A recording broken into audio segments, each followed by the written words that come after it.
Mick Mulvaney is with me now. Mick is, of course, a former chief of staff for Donald Trump. When he was president, he is chair of Actum Global Consultants. Mick, you're welcome to the show. Is your former boss likely to be arrested today? Kieran, thanks as always for having me. Absolutely not. I have to smile when I have people ask me these questions. I don't know much about the legal process when it comes to indictments. I would never practice criminal law, but I know a little bit about the former president of the United States and how they're treated. He's surrounded by people with guns. He's also in Florida. The indictment may come down if it comes down in the state of New York. New York doesn't have the ability to go down to Florida and pick him up. And even if they did, they'd have to talk to the U.S. Secret Service, that's the guys with the guns, before they did that, and that hasn't happened yet. So I think this might not, it's not that it's much ado about nothing. I think that an indictment and a possible arrest are someplace off in the future, but I doubt seriously it's going to happen before the end of the day today. Is this a witch hunt? Oh, I think so. It's hard to say that it's not. By the way, Donald Trump is not without blame here. Tweets over the weekend were just completely inappropriate. We talk about that in a second.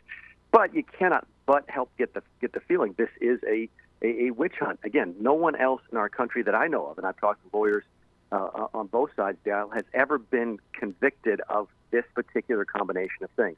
There was a politician about 15 years ago, high-profile senator from North Carolina, Democrat, John Edwards, who was charged with something similar, was found not guilty on some charges by a jury, and the rest of them were thrown out by the judge as being not valid criminal charges. So it is a strange sort of thing, and hard to imagine that in this day and age there isn't some politics, there's not a lot of politics behind what's happening. So then how do we interpret those tweets from Donald Trump asking his supporters to take to the streets, that he is in danger of imminent arrest?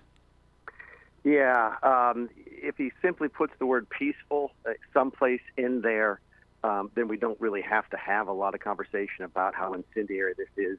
He knows that. He probably chose not to put the word peaceful in there, and that is a major, major failing on his part. Completely inappropriate to do what he did, especially in light of January 6th. You know, on January 6th, I think he might have been able to make the case, at least partially, to say that he didn't really intend for the people to get violent. And certainly, you know, you can challenge that if you like, but at least, again, the argument can be made. After January 6th, I don't think Trump can put out a tweet like he did and then say, oh, I'm sorry, I didn't realize people would take this as meaning violence. In fact, I think he probably did mean that he would like to see any protest be violent. Now, that being said, Kieran, the backstory here is that there doesn't seem to be anybody interested in protesting. There's some very, very small groups on the internet who seem to say they want to do something, but most folks are saying, "Thanks, Mr. President, but we're not going to protest this time." I've been kind of keeping an eye on the images from New York throughout the day, and it seems there's more reporters gathered at outside Trump Towers than there are protesters. Yeah, and again, he's not at Trump Tower. I think that they're expecting the protests down at the courthouse, and there aren't any protesters at the courthouse. So, listen, is it a strange circumstance? Yes. Is that Donald Trump in the 21st century in the U.S.? Yes, it is. I mean, look, top brass Republicans are echoing some of what Donald Trump has said, not calling for protest, but they're echoing the message of a witch hunt, and this is an irrelevance and a distraction and everything else. Privately, behind the scenes, there has to be some of them thinking, this is just not worth it anymore. Well, I mean, it is distracting. There's no question. I think at the very best, it's the third most important story in the country right now. The first most important is probably President Xi's visit to Russia, the impact on the Ukraine war and the future impacts on the world economy, the banking crisis that we might or might not be having right now in the country, and a distant third, if even that, would be whether or not the former president gets arrested. So yeah, there's a lot of folks who are sort of, chalking this up once again to, when can we be beyond this madness? When can we get back to talking about the policies that Trump put in place that so many Republicans like, and stop talking about him personally? So you'd imagine Ron DeSantis, Nikki Haley, these other Republican candidates, they're loving it this week, aren't they? No, not really. They don't, because it just gives, they have to all agree with Trump.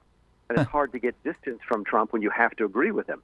In fact, Ron DeSantis, I think, is the only one who hasn't taken a position on this. I know Nikki has. I know a bunch of other potential challengers have. I was on TV with one of them last night, and he was lockstep with Trump.